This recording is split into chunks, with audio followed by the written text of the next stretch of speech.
on November the 5th and through till about, I guess, 4 or 5 in the morning on November the 6th, I was in the control room of one of our big studios in Washington, D.C. And just like this panel, ready for, as it were, every eventuality. You'll recall in 2020, it was around lunchtime, Eastern time, on the Saturday after the Tuesday election, that CNN, New York Times and others called Joe Biden as the winner. And there were credible scenarios where this could have gone on longer, particularly with legal challenges. People remember how long it took in the year 2000 and the Supreme Court indeed to determine a president. So that night, watching the results come in, and everyone here will understand, the results do not come in a particularly initially decipherable way. Different packages of votes in different states come in, and actually one of the tasks, one of my tasks with colleagues, is to try and I always think we should have a big banner over every newsroom saying, we don't know what's going to happen. It's very tempting for journalists to get ahead of themselves. We were ready for every eventuality. And it's only, I would say, in the sort of 9 o'clock, 10 o'clock, 10:30, 11 o'clock, where we have excellent specialists, the decision desk, our political director, our director of news, and we were in a kind of huddle the whole time, trying to call it, and recognizing this could have been like 2020, a shape-shifting election where there's a long passage where it looks like it's going one way and then it swings another way, maybe even back the first way. But there came a point where everything was pointing in one direction, which was a very, very clear, broad turn to the Republicans and the candidacy of Donald Trump, and very little noise around stolen election or legal disputes. It was what it was. I think it was in 1919 that the American John Reed wrote 10 Days That Shook the World about the October Revolution in Russia 2 years earlier. I think we're day 11 after this this election, and there's a distinct tremor, you'd have to say, not just in Washington but in capital cities around the world, and of course an extraordinary diversity of reaction. I mean, jubilation and a sense of vindication, not just in the immediate Trump circle, as it were, and the kind of MAGA, but through much of America, a real sense of jubilation, and of course for tens of millions of other Americans and America's allies, a real sense of foreboding. One of the things I think we're all going to recognise, this is early in the story, and for many people, the events, as it turned out, 11 days ago, the election, are still very raw, and we're going to try and remember that as we go forward. At the same time, we're here to break that rule about we don't know what's going to happen, and try and get a sense of what this means, what it could mean, and in a sense what to look for. But I just wonder. I mean, I said I was in the control room in a sort of dispassionate, technocratic mode. Let's get this right. Let's not get ahead of ourselves. Anita, I mean, particularly given your within your very, very broad realm of expertise, your focus on rights, and in particular, I might pick out women's reproductive rights, but also just as a citizen, what was your first reaction whenever it was, when you began to sense the way that the election was going? Well, you're in your technocratic mode, and I'm in my fuzzy slippers in my home, but maybe having some of the same reactions. So I am very concerned about America's future, and it's not just because of one individual, Donald Trump, with whom I happen to disagree about many things, but it's something broader that I think we can call Trumpism, which will last, I fear, beyond the man himself. And the features of Trumpism that give me a lot of concern would be, of course, a leader who exhibits grandiosity and narcissism, a leader who is strategically deceptive and manipulative, leaders who disparage other people's traits, insult frequently, leaders who don't shy away from implicit and explicit racism, sexism, and xenophobia, demonization of other people that you happen to disagree with for political advantage. I have a long list, I got like 3 more, There's 10, these are, I guess, the anti-commandments, like don't do this, but these are the features of Trumpism that I think we need to be concerned about, and it's a serious list. Next on the list would be demagoguery as a political style, vengefulness, raw exercises of power, disdain for rules and rule of law, elected leaders and leadership, and then, of course, tyranny that's buttressed by fake Christianity, of all things, right? So there's this list of features of our political life that I believe will survive Donald Trump, and that will, for perhaps generations, make public life more difficult. You asked me about reproductive rights, and what am I thinking about there? So like a lot of women and people, I was very concerned about the implications of the election for women's reproductive rights, because Mr. Trump promised that he would seek to have a national abortion ban. A national abortion ban would be a disaster. Already we have a chaotic 50-state potpourri of abortion policies. Women don't know where to go, what to do. I gave a keynote lecture last year at the American Society for Reproductive Medicine, and I talked to a lot of fertility doctors. They're terrified to do their work. So we have chaos on the ground already. A national abortion ban would mean more deaths, more unwanted pregnancies, more unwanted children, right? Hardship all around.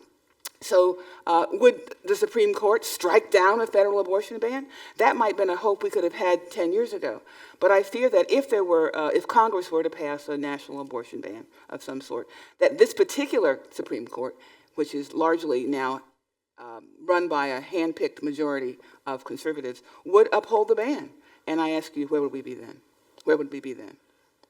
And back in 2016, when Donald Trump was pretty new to the national stage, I mean, a very well-known celebrity, but as a politician, a relatively new figure, you could say, well, perhaps people voted Donald Trump into office without knowing what he stood for, what he wanted to do, and so forth. But I think you'd have to say, in 2024, I mean, there's a lot of filigree, but nonetheless, he was pretty clear on many of the things he wanted to do. Not particularly clear, except on reproductive rights, where he was often contradictory. But people appear to have had a pretty good idea of what Donald Trump stood for. And yet a majority of Americans voted for him, and many groups, even if the majority didn't vote for them, there was a significant movement in the group. He got slightly more of women's votes than a bigger proportion than in 2020, for example. He obviously made inroads in some, at least, significantly male members of different ethnic minorities. How do you process that? That this is, when we talk about tyranny and so forth, this is also a democratic election which has been won pretty cleanly, I mean, and with a significant clean margin, by someone who has been fairly straightforward about these things. Well, part of being fairly straightforward about these things has been very successful demonization of the alternative, in this case Kamala Harris, and other Democrats, by the way, demonization, construing them with lies and deception as very, very bad and dangerous people who are out to undermine America. So it isn't so much that I think people like Donald Trump's characteristics or love Trumpism as such, but I do think a lot of people are not fully aware of the impact that Trumpism is having on their own thinking about their political futures. It was horrifying for me, especially as a woman of color, to have Kamala Harris depicted as some sort of crazy, unintelligent extremist who's going to rip and tear at the fabric of America and put us in some horrible dark ages. Trump was successful in communicating that message. People were afraid. Plus, she's a woman, right? And we've never had a woman president before, and I think some people are afraid of our Hillarys and our Kamalas because they think that somehow a woman leader would represent something very, very negative. But, I've sat here for the last 2 years watching a stream of women walk across this stage, and your jaw drops. The brilliance, the contributions. Yes. Well, we've heard some more this morning. Exactly. Yeah. I mean, exactly. Yeah. So who wouldn't want a woman to run this country? Yeah. I'm ready. I'm ready. Yeah. And as you know, in many other countries, this is not really, developed countries, this is not an issue anymore. I mean, right, Scandinavia, UK, where you come from originally, Germany. I mean, there's absolutely no reason right now, no good reason to think that a woman would be a bad leader. But I do believe that a lot of working class men and some working class women, but working class men, feel emasculated by the idea that the president would be a woman. Let me just press you on one point. There was a TV spot, really, an ad, which the Trump campaign played very, very widely, particularly in breaks, for example, inside NFL games. And this was aiming at very specific, obviously specific voting groups, essentially men.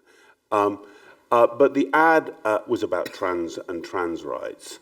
And the ad showed a clip of Kamala Harris from some years ago, but nonetheless, talking about the availability of trans therapy and treatment to prisoners, to trans people in prisons. And the tagline was something like, Kamala's for they, them, Donald's for you. Yes. Or she's for that, I'm for you. And we don't know, and scholars will, are going to do the heavy lifting on trying to figure this out. But there's I think a strong body of intuitive opinion that this ad was actually pretty significant in terms of impact as a sort of a successful partisan piece of political messaging. It makes me think. It makes me want to ask whether or not there are limits to the rate at which social change can be affected without triggering a disproportionate and widespread backlash. Whether there is something that people who absolutely believe in and want to push forward an agenda of justice and support and care for minorities need to bear in mind, whether it's a kind of fact of life. And you say you have a country which we have a country which may not, many members of which may not yet be willing to accept a woman as president, and who struggle.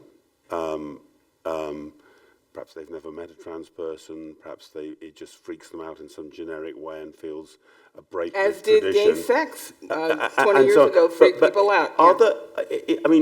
Is the right response, if you like, from the Democratic Party and from progressives to say, honestly, that kind of stupidity, you've just got to fight it, you've got to double down on these things?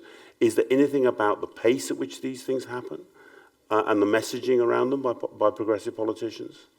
Well, If you want to get, I mean, Yeah, bluntly, if you yeah. want to get into power. I mean, Yeah. So if you want to get into power. So I'm a product of the 1960s. I was born in 1953. So I was born before Brown versus Board of Education. When I was in junior high school and high school, the public schools in the state of Georgia where I was living were just being integrated under court orders. I was living in a world in which I couldn't go to the public swimming pool or go to the bowling alley the same day as the white kids. And so I had this background in which everything in the society was telling me that I was inferior. And yet there was something in the culture that made me feel as if I could do it. And so, John Kennedy was one of those things, and Martin Luther King was one of those things, and, we pushed forward.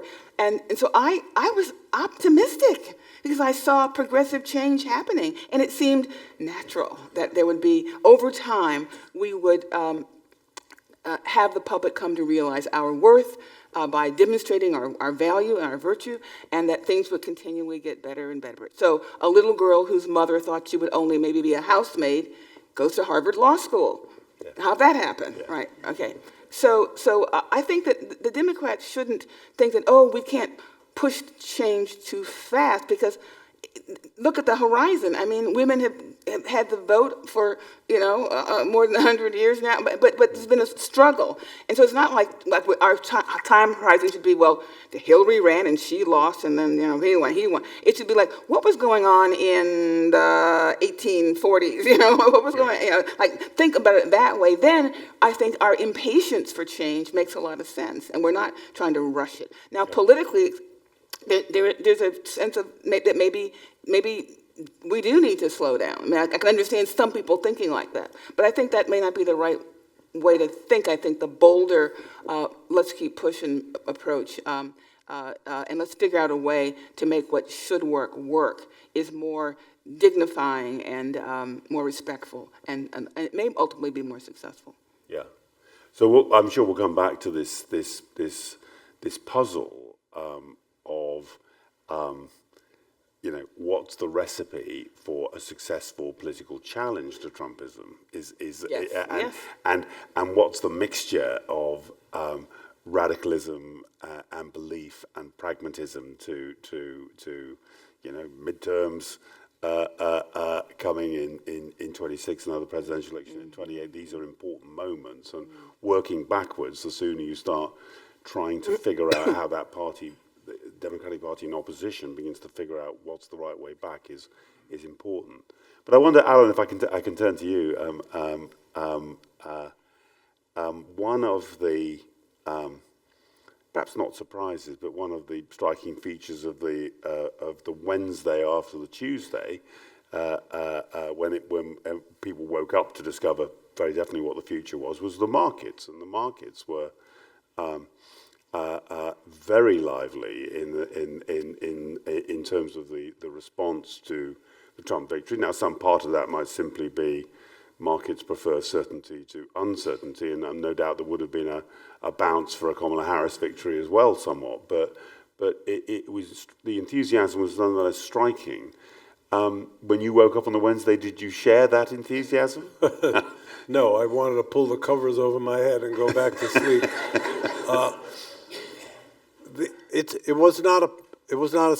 That reaction was not a surprise to me, because I've been watching markets for a long time.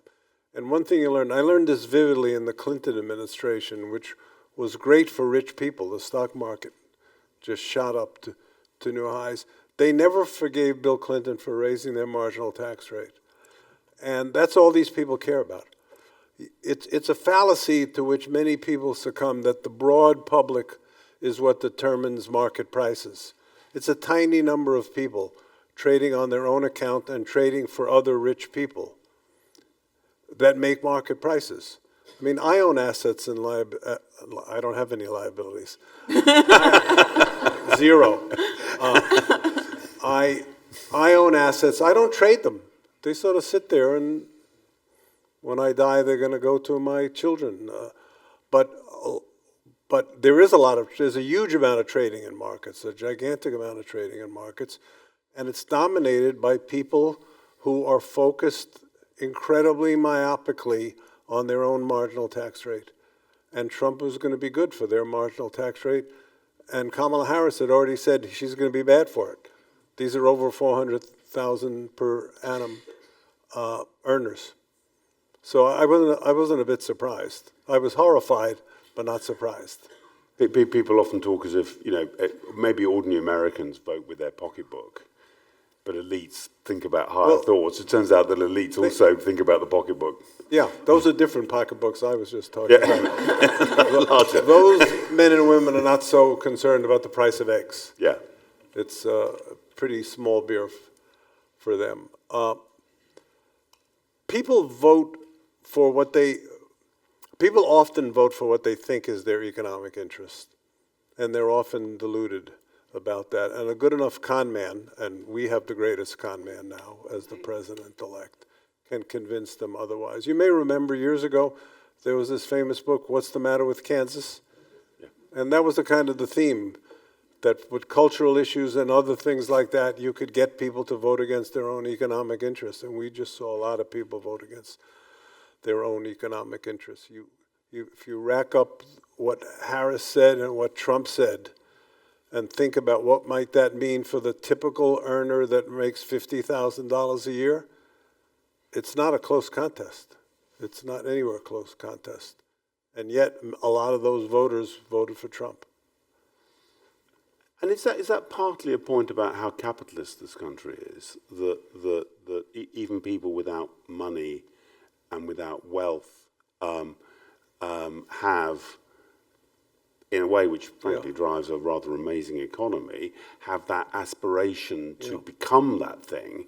And so they are thinking of a future state. Now that future state may not happen, right? But I think that's almost the definition of the American dream, is believing that it might happen, and therefore being against inheritance tax, death duties, because although you haven't got a penny to leave anyone, you strongly hope that one day you will. Yep. I think that's right. I've never seen any hard data on this, so I don't say this with great confidence. But it does look to me, from a number of external appearances, including the attitudes towards the inheritance tax. I'll come back in one sentence on that in a second, that more Americans that can never, ever, ever hope realistically that they're going to be in the top 1% of the income distribution, nonetheless harbor that dream. And that can get them voting or expressing political opinion that is contrary to what is their actual interest. The inheritance tax is not...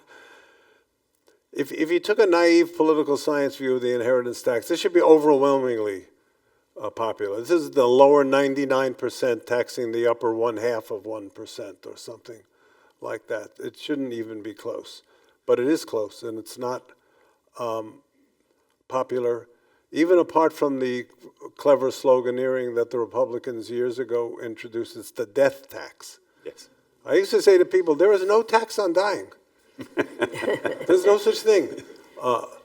And the number of estates that are taxable, because we keep raising the exempt amount, is truly trivial.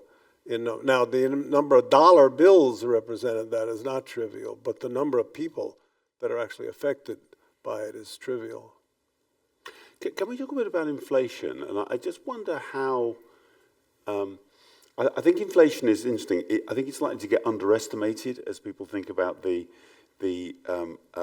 election, because inflation it's not good for a political argument. You can't get it's not amenable to an ideological clash in quite the same way that some of the other topics are. But election results are multifactorial. It's very difficult, even with years of work afterwards by political scientists, to be sure about the weighting of those different factors for different voters. But what's your sense about how significant inflation was in the result? Pretty significant in the economic sphere. Now, there are other spheres that we've been talking about, and we'll values and so forth. Talk about foreign affairs and things like that. But within the economic bundle, so to speak, I think inflation was quite significant. Now, let me say a couple of things about that. There's a whole huge economic literature on the cost of inflation. So it's not that it's there are costs of inflation. We'd rather have low inflation than bad inflation for a whole host of reasons that I won't take the time to get into. But a lot of economists, including myself, have been amazed over the years about how virulent public opinion is against inflation, stacked against what we can measure as the actual cost of inflation. I mean, it's a bad thing. Better not to have it. But the dislike or fear or whatever you want to say about inflation has always seemed higher than the actual cost. Economists, many economists, certainly including myself, learned two things about this election. First of all, that skewed view, if you want to call it that, of how costly inflation is, if anything, underestimated what the voters actually think, that they were more anti-inflation. We knew they were anti-inflation. They were more anti-inflation than we thought they were.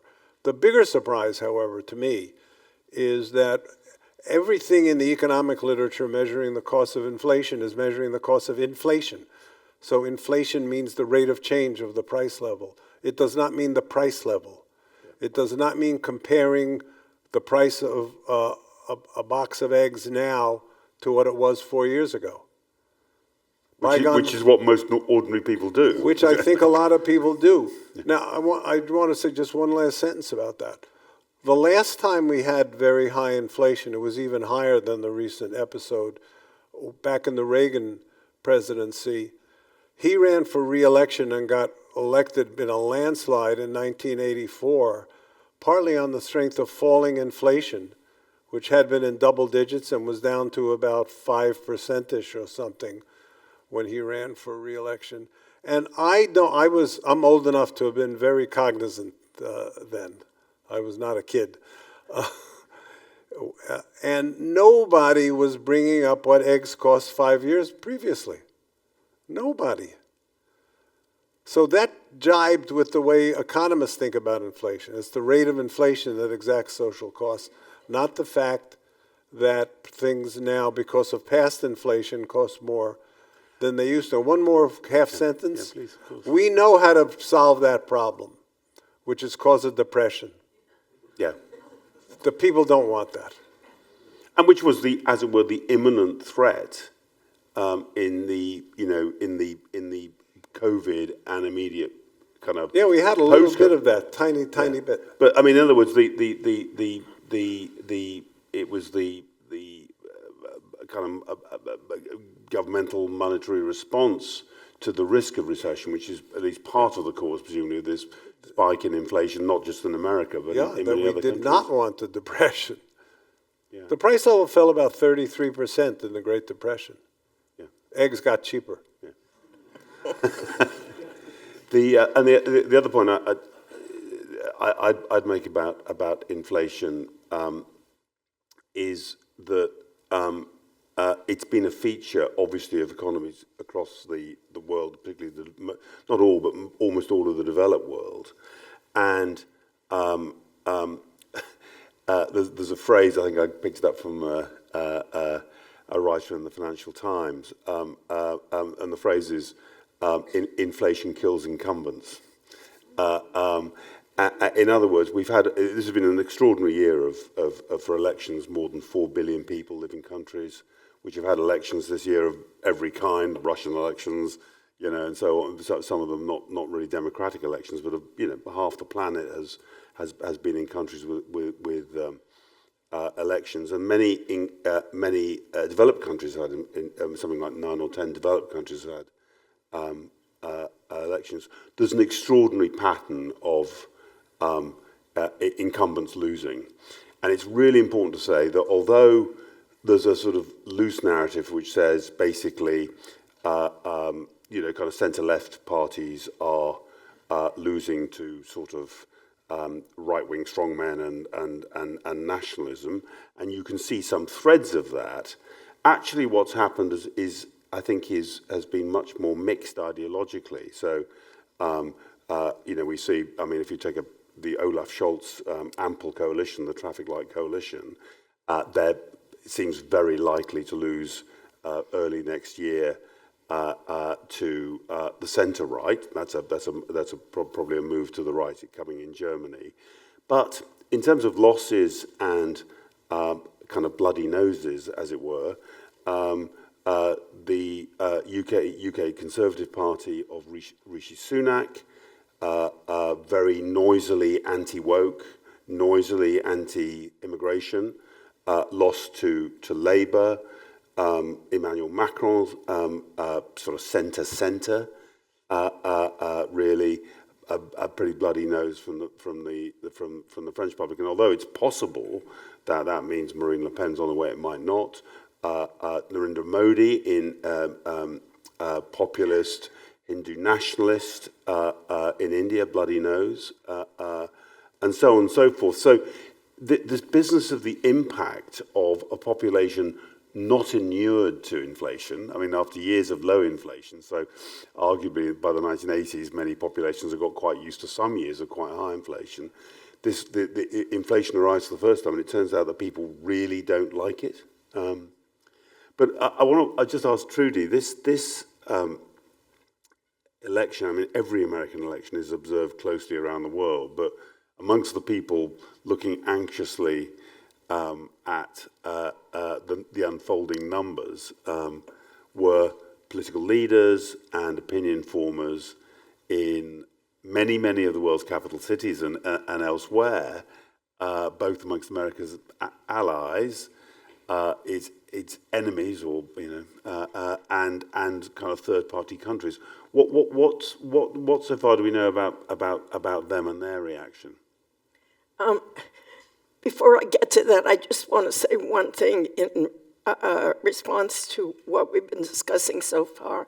I get a lot of hate mail from my column, and since the election, I've been responding with just one word, or maybe it's a phrase, and it's Luke 23:34. Now, I'm Jewish, and I don't usually quote the New Testament, but as some of you may know, Luke 23:34 says, "Lord, forgive them, for they know not what they do."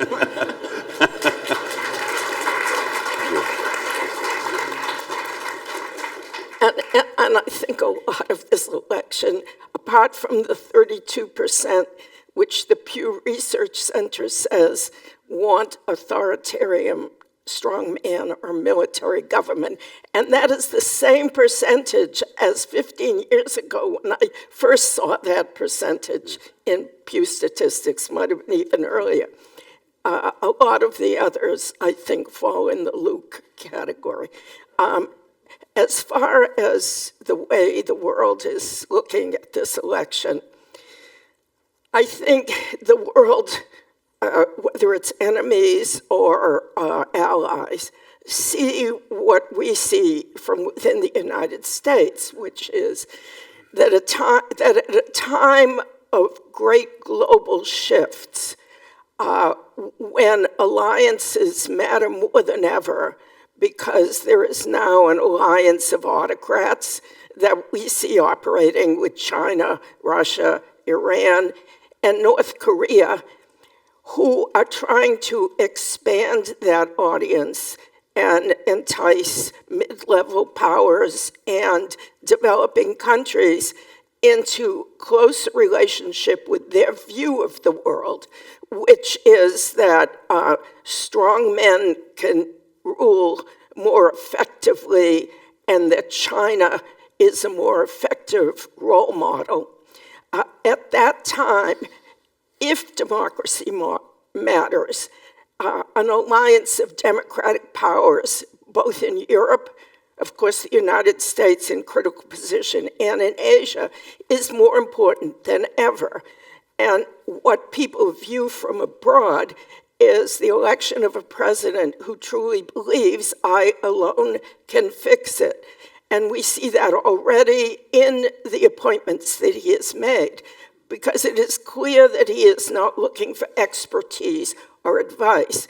When you have a nomination to head defense, whose main category is that he's a fox talking head, who will promote the idea that expertise is unnecessary and that the top ranks of the Pentagon must be dumped, not because they may be ineffective or they went the wrong way on certain developments overseas, but because they were not loyal to Trump. When you have a director of national intelligence who is a mouthpiece for Russian conspiracy theories, and when you have a first best friend who is apparently, I mean, this is in B.B. Rebozo with Nixon. This is the richest man in the world who We're talking about Elon Musk for the avoidance of doubt. Yes, Elon Musk. Yeah. And is also palsy with Putin, and it's reportedly someone who's had several phone calls with Putin in recent months. You have a situation. And reportedly, though denied, reportedly. At least one phone call since the election. But of course, a lot of things are denied. For example, Musk is said to have met already with the Iranian ambassador to the United Nations. The Iranians deny it. The Wall Street Journal seems to have had good sourcing, although unnamed. So when you have this kind of foreign policy, and it all depends on the whimsical, erratic thinking of one person who is willing to jettison alliances, to basically pull the teeth out of NATO, make Article 5 irrelevant, and accede to a deal with Russia that basically betrays, sacrifices Ukraine. And should we, since we've got that, I mean, and because Ukraine is actually quite a good lens to look at America's allies, I'd love you, Trudy, just to reflect on, I mean, something which was clearly, as it were, not the first choice that President Zelensky would have made if he had a vote in this election. Just give us a sense of if Europe were to step forward and to attempt, without significant American help or with much reduced American help, to support Ukraine in the defense of its territory, would that be likely to be effective? To what extent would an early Trump peace initiative be likely to lead to success? Obviously, it depends on the terms that he sets out and so on. So when you think about whether Ukraine, in the light of this, a political event in the United States, where have you got to on that? I should say that I've made several long trips to Ukraine since 2022, and I was just there in June and was on the front and interviewed Zelensky and the head of military intelligence and a lot of commanders on the front. And the answer to whether Europe can do it alone is no. And when you talk to leaders in the Baltics or in Poland, they are aghast at leaving it to Europe, because what is already obvious is that Europe is unable to standardize its defense procurement and manufacturing. It has talked about it for 20 years. It has not happened, even under the pressure of the war in Ukraine. So you have countries, many of whom are in economic difficulty right now: Germany, France, and Britain, although Britain has been very forward-leaning on Ukraine. But they simply can't coordinate. They need to increase massively defense production, and they're not doing it, and they don't have the manufacturing heft to make up the difference. And they need U.S. leadership, because otherwise they go in divergent directions, which is encouraged by Russia with money and other means. As far as the so-called peace peace plan, peace negotiations. What Trump has put forward totally indicates his complete misunderstanding of what Putin wants and what is at stake in Ukraine.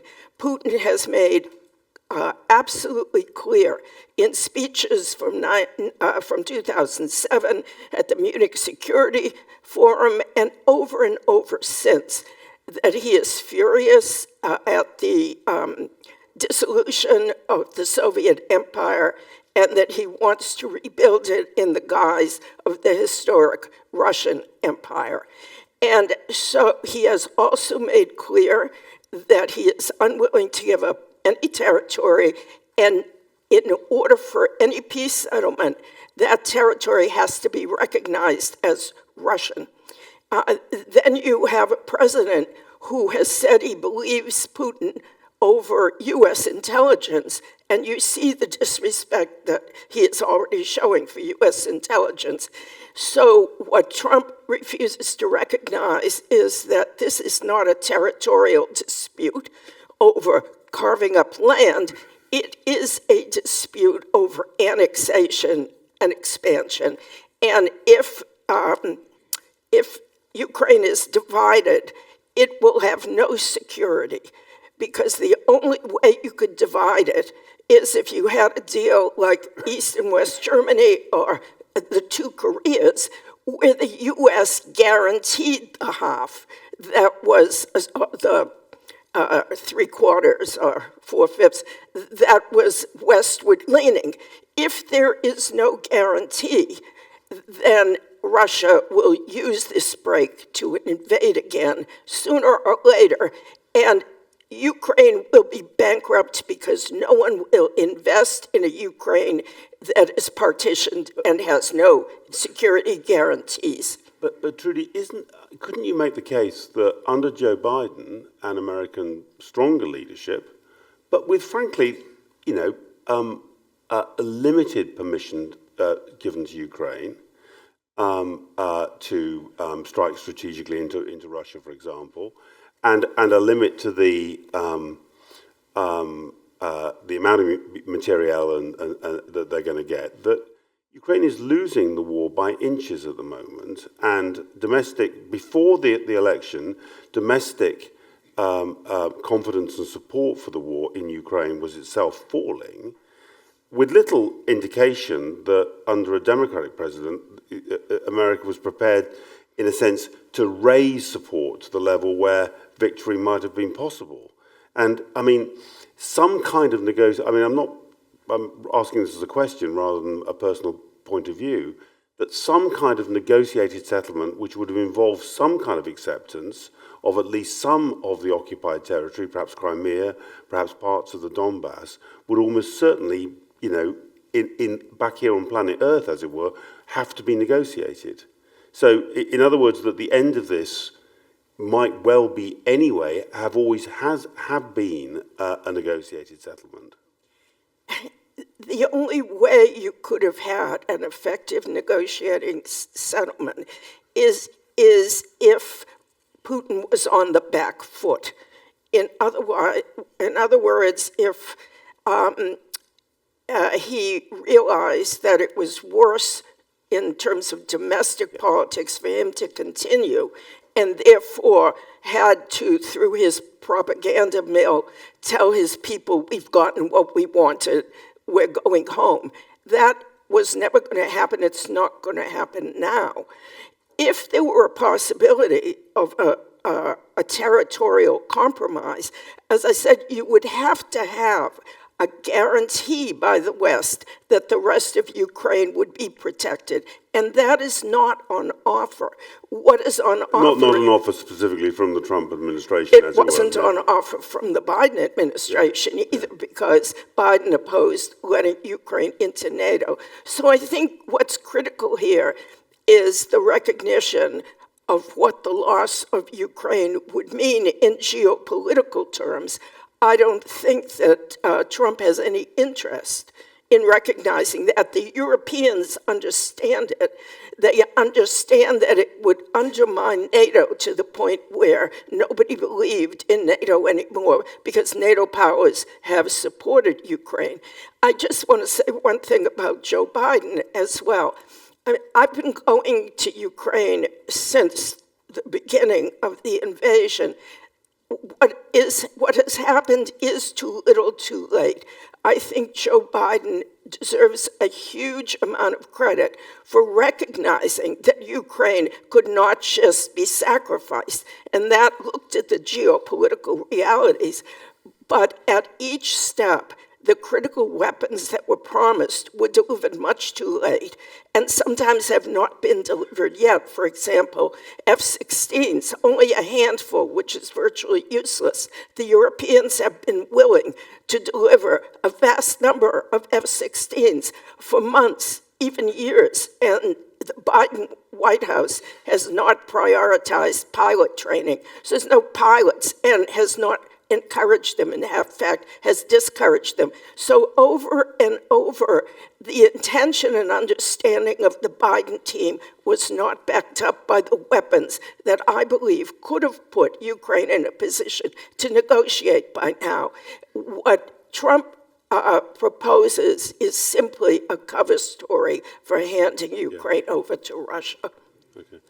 Now, I'm asking them to make sure that at the coffee break we've also got some scotch and gin available for those who need it, because we haven't finished yet. I want to come back to NATO in a moment, but I just wonder whether more broadly, and we also want to let the audience in fairly soon, but we have plenty to discuss and we won't get to everything. But I thought, given the events of the last week, and in particular, Trudy, as you mentioned, some of the controversial names that have both been rumoured, but also in many cases confirmed by the incoming administration in absolutely top jobs, and in many cases, mapping across parts of the federal government where, again, Mr. Trump, to be fair, made it very clear to the electorate that he believed that disruption and, in some ways, retribution were required. And I'm thinking of, it's a very broad, disparate group, and if you include parts of the, the health system, which RFK is now going to have a significant, obviously, role in, includes many things which directly touch on concerns of members here. But in particular, we might talk about the Federal Reserve and the kind of justice system, DOJ, FBI, intelligence services, and all the rest of it.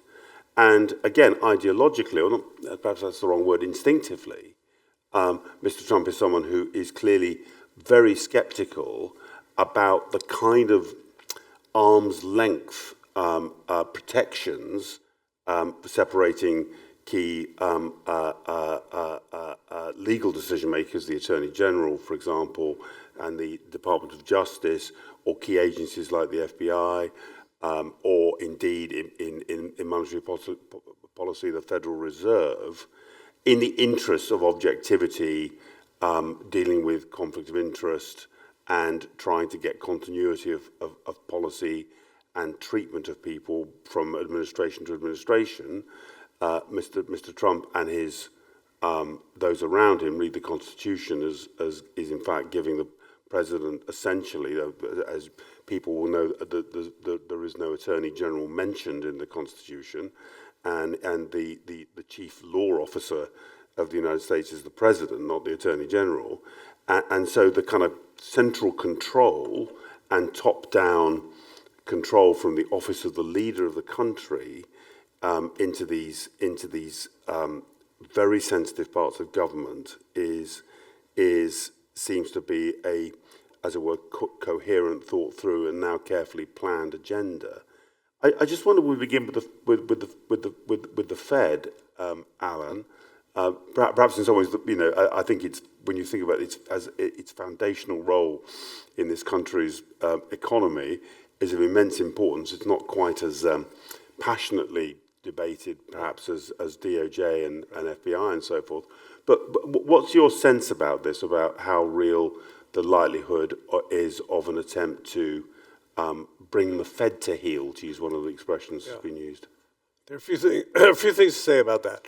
First of all, as people in this audience probably know, but most people in America don't know, the Fed has no special constitutional protection. It is not in the Constitution. Probably Hamilton would have loved to have it in the Constitution, but he got his way on a number of things, but he didn't get his way on that.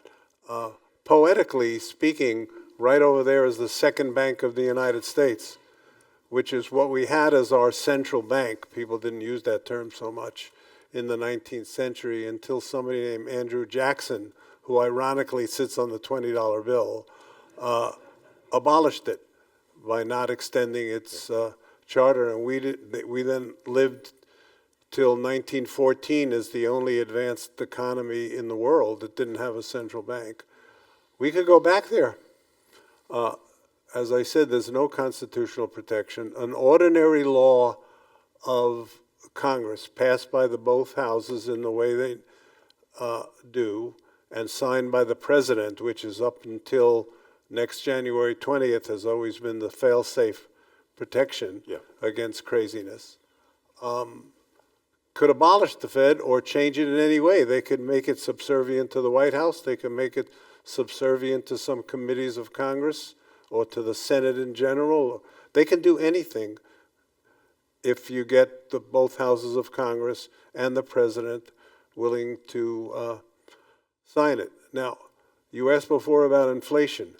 There are quite a number of us economists have said if you actually look at Trump's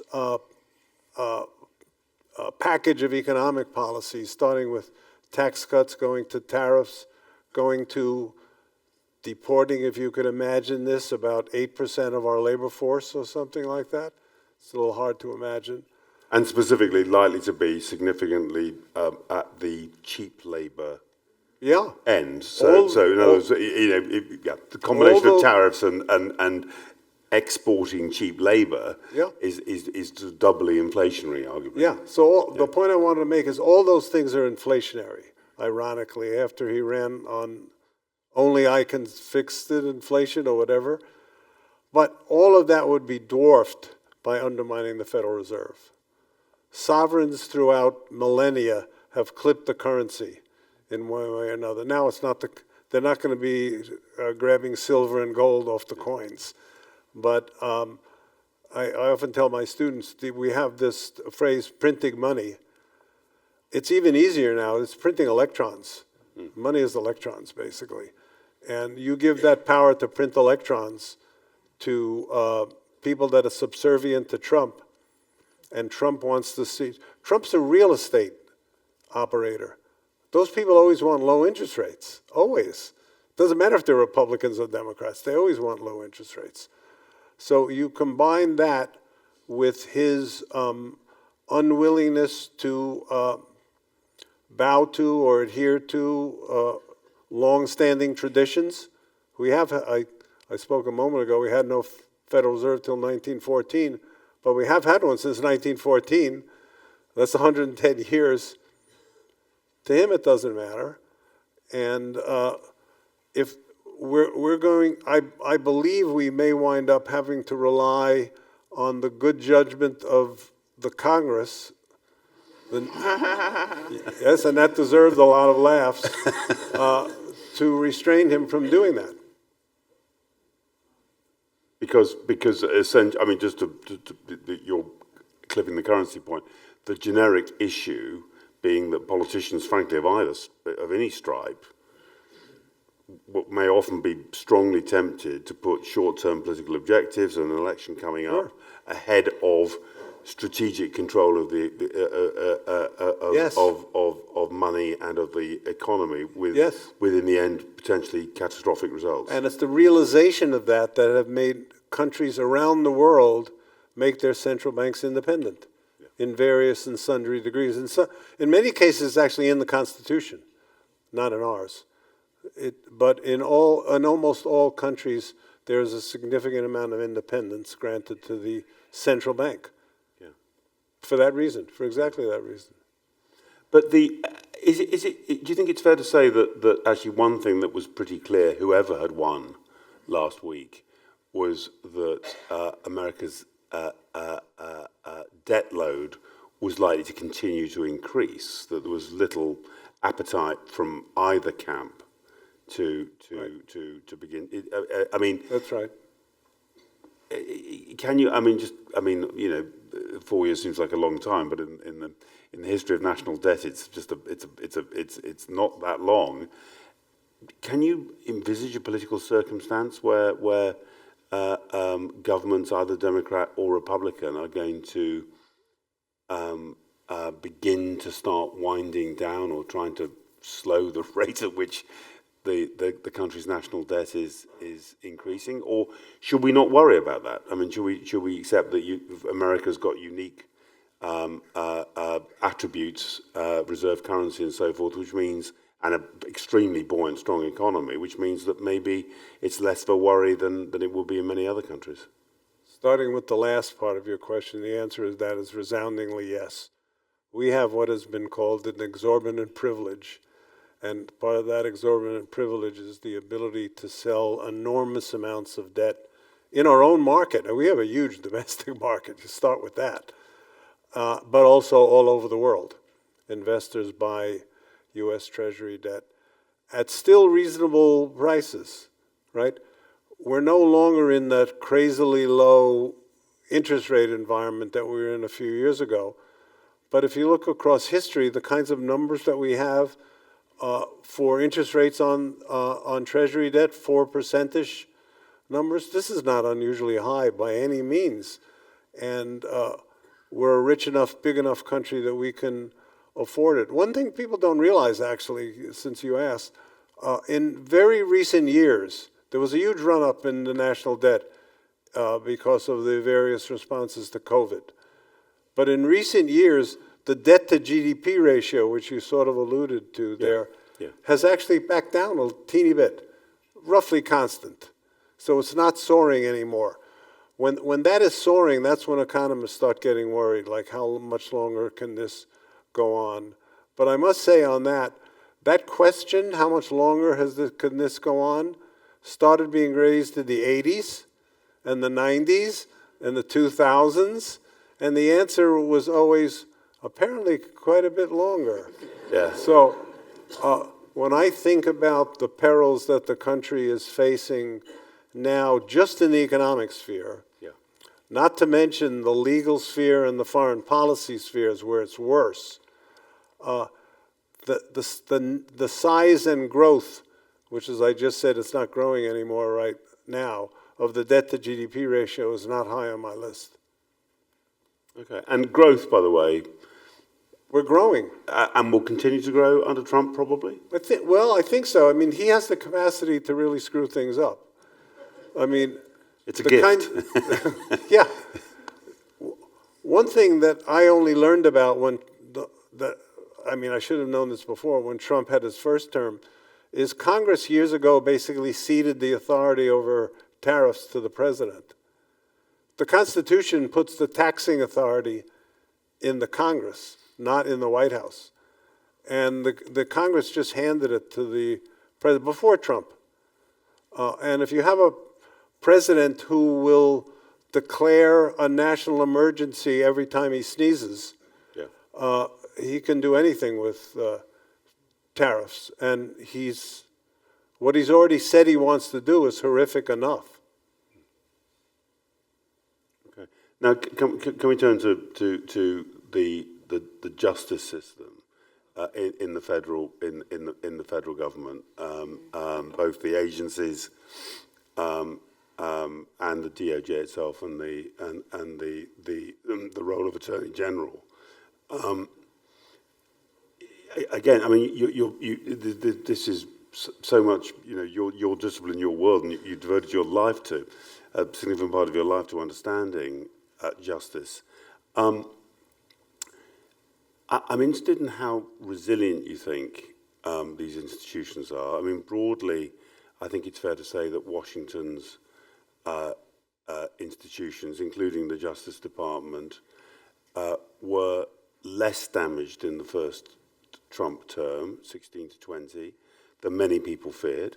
And, you know, although there may have been some passages where the independence of the DOJ certainly felt as if it was in grave danger, and there was some there was at least one very controversial AG. Nonetheless, the DOJ is still, you know, has still been standing, and the DOJ of the Biden administration has not been so unlike the Biden administration of the Barack Obama administration. Do you think that resilience is likely to survive the second term, knowing what we know? So the fundamental bedrock, I think, is the rule of law concept, right? Where there's an expectation that we'll be governed by laws and not by quote unquote men, that there will be orderly processes. It was men. Orderly processes, due process. There'll be impartial access to impartial adjudication, fair trials, and so forth. The rule of law, that's the bedrock, right? And one would expect the Justice Department, preeminently among American agencies, to be guided by these ideals, right? And so a couple of things could go crazy. One is that a president could successfully appoint leaders who are incompetent or who are highly partisan. And both of those two things are not good. And when they combine with one another, lack of competence and partisanship, we could have some pretty bad decisions coming out of the Justice Department, including decisions that are tailor-made to work to the advantage of the president. The president wants something, he's got the right people in charge, he appointed them, they do his bidding, and that's a bad thing. You know, think about the 70s and Nixon and Watergate and how troubled all sides were by what seemed to be happening with the president having undue influence over the attorney general and so forth. You know, I long for those days. I long for those days. Because so resilience. I mean, yeah, the institution still stands, and the center still holds. But as you say, there's no constitutional necessity that we have some of the agencies that we actually they're not grounded in the Constitution, most of them, and so they can be changed, abolished, et cetera. We've got a layer of political leadership in all these agencies that we have to worry about being too much under the partial influence, a partisan influence of the president. I think that so the bedrock, I think, is fairly resilient, but you can see how easy it is through political appointments in the judiciary branch. And the American tradition wasn't it? Yeah. I mean, right from the founding of the Republic, was of, in stark contrast to some European countries. You take the UK and take a Department of State in the national government in the UK. There's a very, very thin layer of political appointments. Yeah. I mean, literally, you know, so we've got a 1%. layer of political appointments across all the agencies. You've got these career bureaucrats working underneath them, right? And so the winds of politics always affect what happens in this sort of band of. But it seems like it can be better or worse depending upon how much discretion and how much of the discretion and the customs that normally keep these things from crumbling are honored. And Trump is someone who's not respectful of his own power. And very specifically, seems to want to take the political layer far, far deeper into these institutions. Perhaps, so, yes. I mean, and combine that with the courts, which can be a kind of a watchdog over some of the decisions made by agencies. But we now see the courts are increasingly stacked with people who are appointed by Trump in order to achieve his objectives. And he's not shy about saying that he's picking people, not so much because of their judicial learnedness, but because they're people who share his political values and whom he thinks he can get to make decisions that support him. Our Constitution is open to interpretation, but there are better and worse interpretations, and there are fairer and less fair interpretations. I think my fear is that the combination of a Trump-leaning judiciary with this political layer, which may be thickening, it spells very bad news for us for several generations. And just while we're here, can I ask you, I mean, perhaps all three of you, a political question. So this is a political opinion question.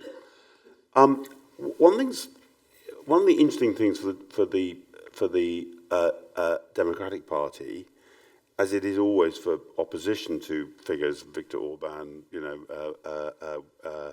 and other populists everywhere, is how do you respond? Because the disruptive character of this kind of politics also is disruptive of opposition parties. It disrupts the rest of politics, and I've been very struck that if you turn on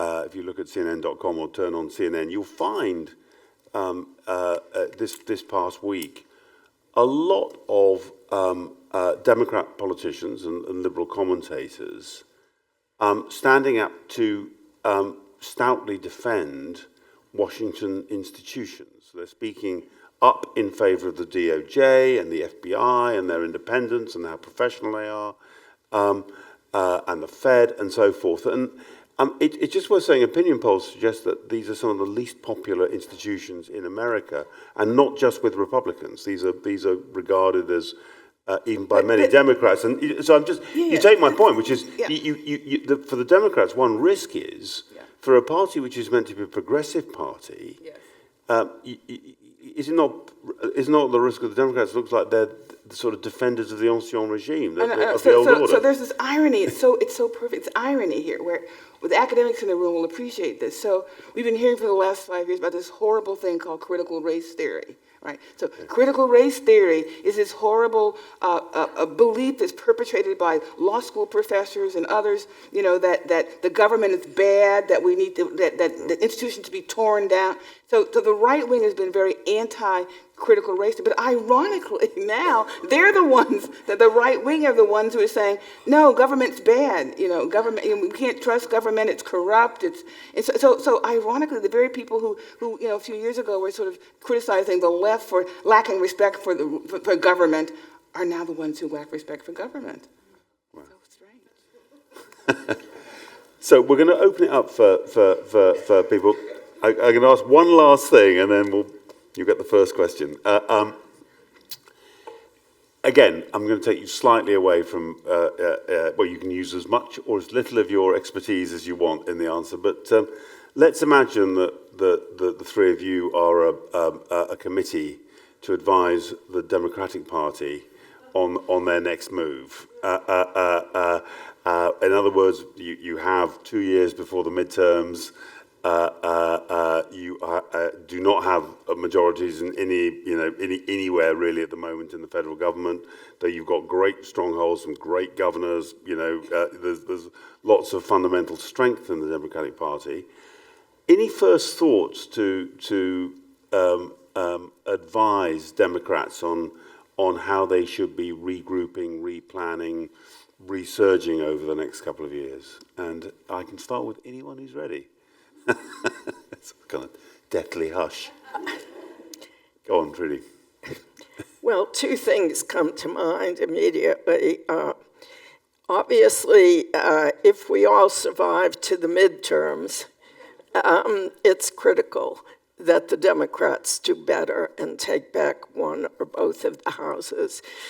And I think a role model to look at is Elissa Slotkin in Michigan, who narrowly pulled out a win there, she was a fabulous congresswoman, and she'll make a terrific senator. But what she did, she had a lot of national security background at Defense Department, the CIA, but she did what Kamala Harris apparently couldn't do. She pulled out the specifics from the stimulus bill and from the infrastructure bill to show each area of Michigan what they had gained. Because those bills are so broadly labeled, you wouldn't even know that they that they invested in new factories, that they created new jobs in Michigan, which Trump did not do, although he promised. And every bridge, every road, she specified. And by campaigning on what the Democrats did for you and would do for you, and I think in 2 years it will be easier if, God forbid, we have new polio epidemics or measles epidemics, thanks to RFK Jr., or if we have disasters overseas, which everyone will be able to see, and if we have other catastrophes that you can imagine from the people that he's picking. So that's one thing. Focus on how you're going to campaign. And I do think the focus has to be on the center. I think right now, a lot of progressive issues are niche issues, and the focus has to be on main issues: housing, health, economy, to the max, and what the Democrats can do that the Republicans will not do, especially on tax bills, showing what you get if you're below this income and what you get if you're a billionaire. Also a focus on oligarchs. This is becoming a country of oligarchs. We are becoming more like Russia rather than Russia becoming more like us, as was hoped for in the 90s. Well, that's one suggestion. Maybe other people have. Alan. I basically agree with that. Sliding it over into the economic, same ideas into the economic realm. 2 points. If you go down the line of issue, most of the public actually favors the Democratic side, and they were hornswoggled, or what I really think is they voted not on economic issues, on cultural issues and things like that. So they're on the right side. The Democrats need to message this a lot better. They're not going to get this from the likes of us academic economists. But there are people that do this for a living badly. We need some people that do this for a living well. And there are such people, I hope. Second thing, also related to what Trudy just said, the passage of time should be on our side. No matter what Trump said during the campaign, tariffs will raise prices of goods for ordinary Americans. And they will start seeing, he has a lot of authority over that. He can do that quickly, and I believe he will. And people are going to notice that in Walmart and Costco and other places like that. It's about goods, not about services. And another thing is that lower income people have a bigger share of their budget in goods, and higher income people have a bigger share of their budget in services. So it'll be the lower income people that feel this more, and they will feel it. The other place where it may or may not actually blow up in people's faces, because it's going to take more time, and I don't have at all a good vision of how he's going to do it, is the mass deportations of 11 million people. My suspicion is this is going to take forever, and people will only have seen a tiny bit of this by the time 2 years. But maybe I'm wrong. I don't say that with any great confidence. So we don't know how much of that is going to be seen by the people and how revolted they are by seeing concentration camps in American soil. Well, and just one quick thing, too. If he succeeds, it will have a dramatic effect on food production because all the chicken pluckers, field workers, people that are doing jobs that Americans don't want to do will go home. Yeah. Just as in England after Brexit, all the Polish plumbers went home.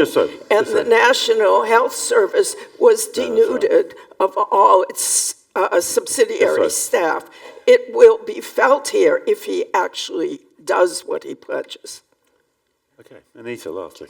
Remember how when Hillary lost, one of the popular views among people like us about why she lost was that, oh, she and the rest of us weren't paying enough attention to the lower middle class white people, that we need to, be focused on that group. And neither one of you said that, right? None said that, oh, we lost these people, we need to get those people. But I think, so I agree with everything you guys said. I just wonder, what happened to that narrative about, we got to somehow be more empathetic towards, be more understanding of, because I think we try, But, so, one thing. So, I was struck by when Kamala first was announced, how very attractive Democrats came out of the walls in her support. You thought, oh, we do have talent. There is talent in the Democratic Party. There are people who have appeal and who have leadership potential that we could do more with, and they could do more for us and with us.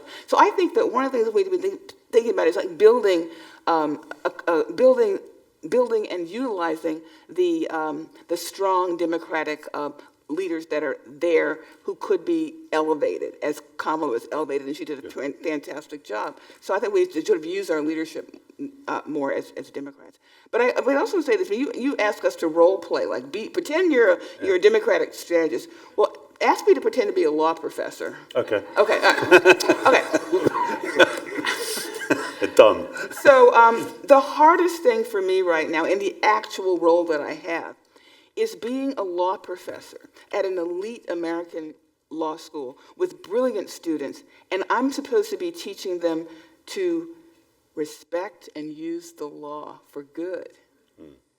And yet they're in a climate where that doesn't seem to be the way the world works. So what am I supposed to teach my students? How to be liars, how to manipulate, how to seek judicial appointments by being suck-ups to extremists. I mean, seriously. This is a serious problem. 7 years ago, I was invited by the University of Haifa in Israel to come as a consultant to help them with their problem of how do you teach law in a law school in Israel that serves Jewish students who are ultra-Orthodox and conservative and not religious, and also you have to teach Palestinians who may be Christians and who may be Muslims. How do you do all that when the very Constitution is contested? How do you do that? But they saw it as a profound problem requiring outside expertise, and we went there, a group of 8, and we went all around the country. But the same thing now is our problem, which is how do we teach law when the very foundation of our country is under attack and may be crumbling? It's a serious problem. Yeah. Can I just add one thing quickly? I think what you said is so important, and before we were talking about the generations in which we grew up. If you grew up, if you're a baby boomer or past a baby boomer, but still close enough, so your parents were in World War II, you recognize, you were brought up to believe that the U.S. was the city on the hill and ask not what you can do for your country. Students now are more cynical. Everyone is more cynical among the younger generation, or most. And I think that's one of the problems we have to come to grips with.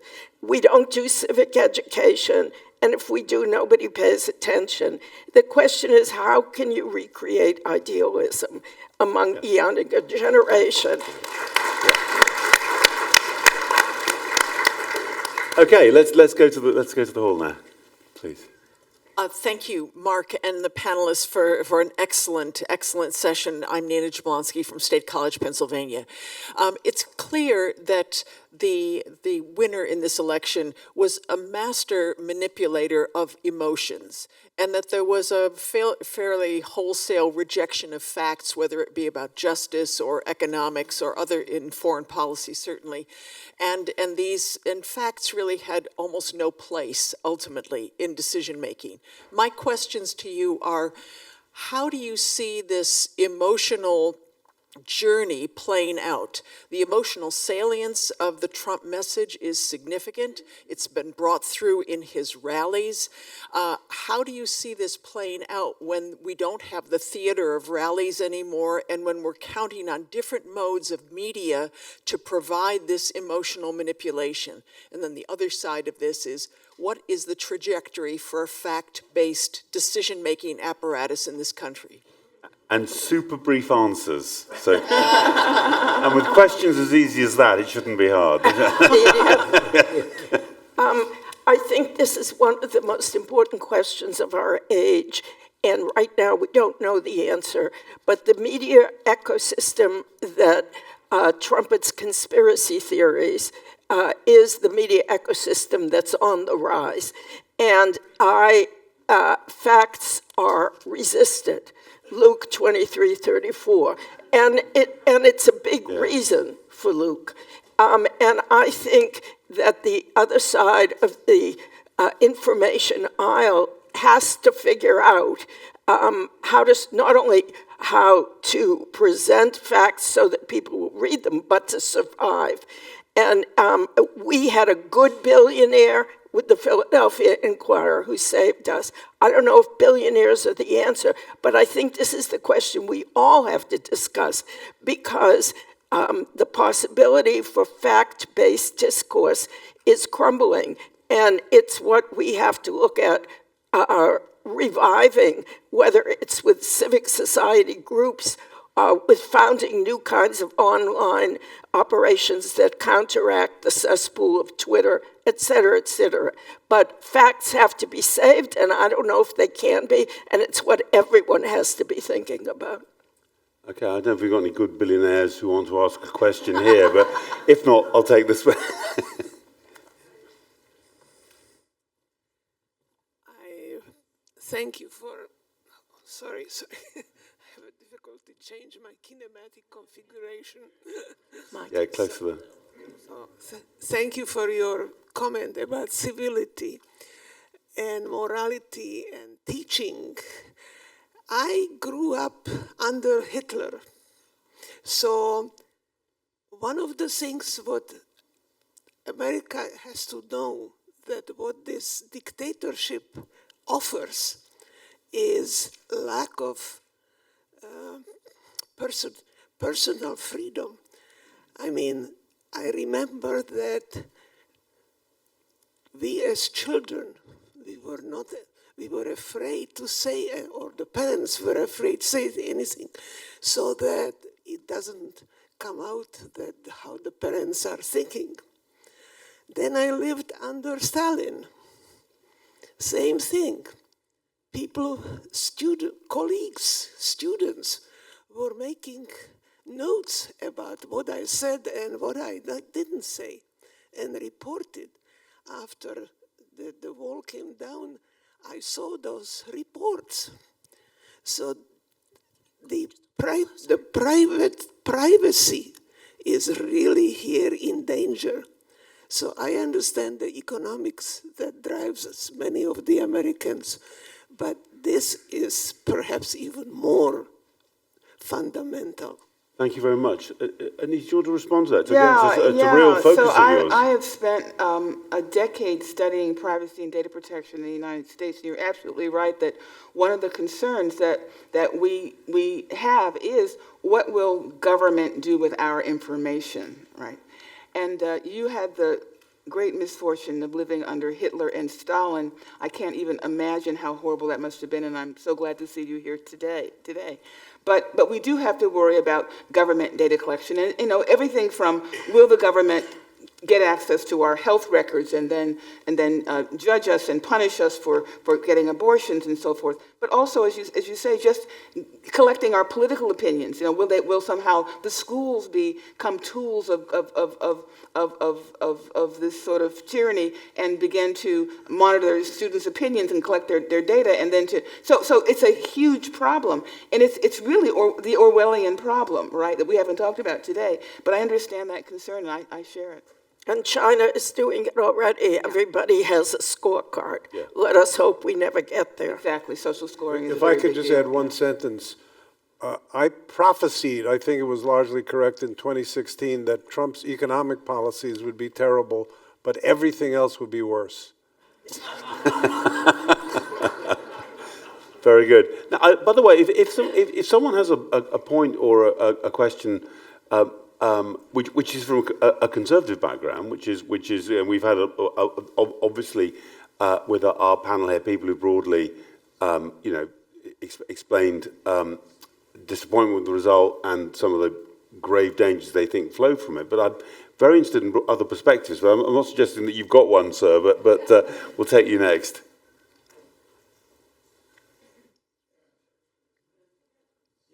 Rich Schifrin, Indiana. Since time is running out, I'd like to introduce a note of good news into this litany of horrors. Yeah. In the next 4 years, the FBI and the CIA will not be investigating APS and its sister institutions, mainly because they know we don't matter. Bravo. Howard has got a question over there.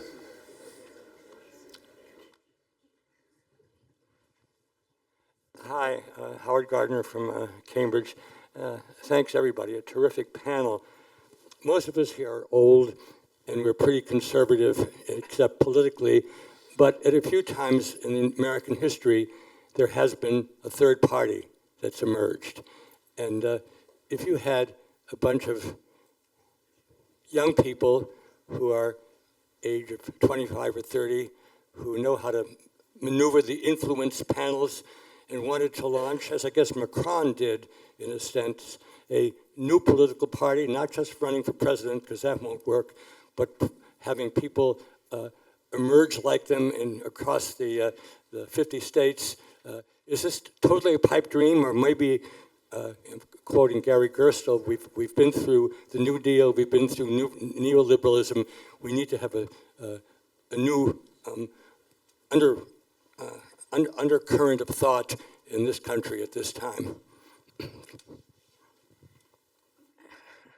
I mean, it wouldn't be a horrible idea to have more parties.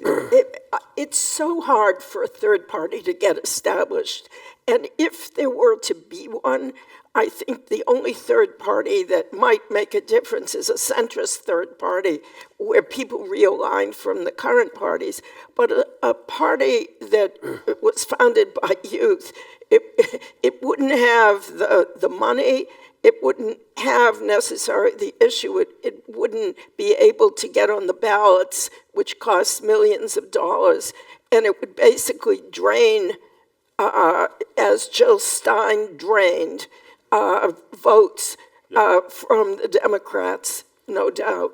There's a very difficult balancing act, isn't there? I mean, the story in the United Kingdom, when Margaret Thatcher got elected shortly thereafter, there was a breakaway party from the Labour Party, the Social Democratic Party. We already had a Liberal Party, and in the broader sense, the left-hand side of the political ledger, spent essentially 17, 18 years figuring out the future, which basically was a realignment around the Labour Party. So after this long exercise, nearly two decades of Conservative rule, simply because the left was divided and votes amongst the left were divided, which in the UK system meant they didn't get into power. So there are, although... And it's much harder in our system than in a parliamentary system. It's even harder. It's even harder here. And I want to get one sentence in. Yeah. The answer to your question, Howard, is yes, it's a pipe dream, but the MAGA party took over the Republican Party. This is not the Republican Party that we grew up with at all. It's a new party. And in a way, you might say that therefore the right response is to try, if you want to change politics somewhat, perhaps opposition politics, perhaps to do it, if you can, effectively within the existing Democratic Party rather than with outside new leaders. Right. But there'd be also this concern that you then might have a winner who only has, as Clinton did in his first term, 43% of the popular vote, and he didn't have a strong mandate, which made his first term extremely difficult for him to get anything done. Yeah. Oh, yes, please. Hi, Joe Hi there. Soler from Philadelphia. You were speaking about the decline of facts, and when I think about the media and the cats and dogs story, for example, is the very act of fact-checking publicly actually backfiring because first you repeat the lie, and you repeat the lie, and you repeat the lie? There's actually some evidence that that's the case. Interesting enough, I think the media has to be careful about essentially virtue signaling around fake news, and to signal to people who probably wouldn't be taken in by the fake news that you take fake news seriously. But there is some evidence that fact-checking and otherwise calling out fake news tends to help it propagate, which is a bit of a puzzle, really, if you think about it, because the idea of not calling it out is I think, in some ways intolerable. I do think that chasing down these urban myths, which is what the cats and dogs really is, to their original, like a single incident somewhere near the town in question in Ohio, is quite useful and quite interesting to almost explain to people where essentially myths and legends come from. They're very seldom literally invented. They're normally some gloriously, to be fair, Marjorie Taylor Greene's Rothschild space lasers probably is just invented, but generally there's some twisted version of some weird single one-off incident. But it's a real puzzle, and I think that, as it were, virtue signaling, doing things because it feels culturally appropriate in your institution or anything, is a risk. At the same time, some stuff you just can't let pass, I don't think, without it looking like you're to everyone as if you're colluding in it. So it's an issue. Quick sentence, as the other journalist on the panel. I think in this dilemma, you come up against the question of whether facts can survive.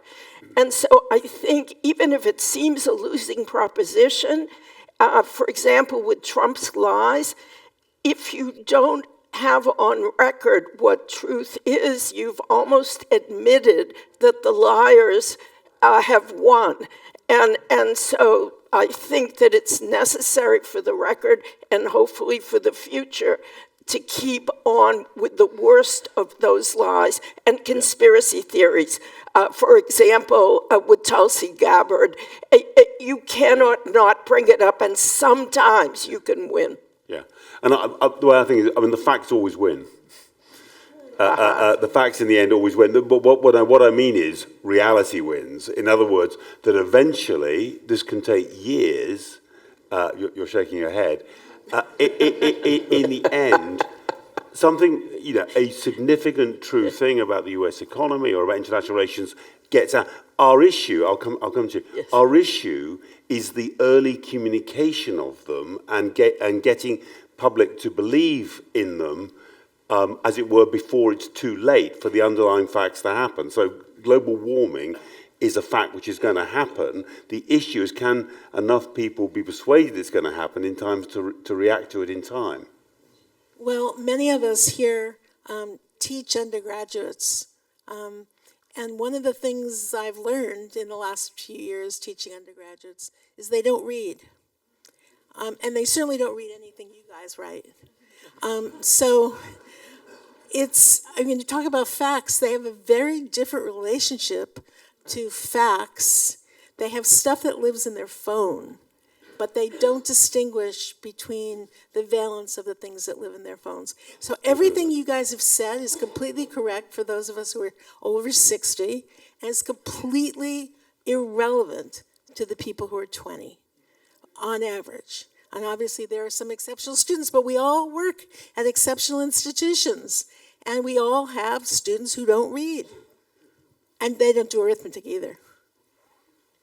Well, my husband, who's in the room, he and I have taught together undergraduates at Penn, and he would totally agree with you. They don't read, but they are gathering information from their phone, and they're creating information and putting it into their phones, and they're creating communities around what they think might be a fact, or that they are believing it is a fact. Their news comes from social media, so they are reading. They're not reading the New York Times necessarily, but they're reading something, and they're learning something. And we need, as the Democratic Party actually needs to get more into that world of social media.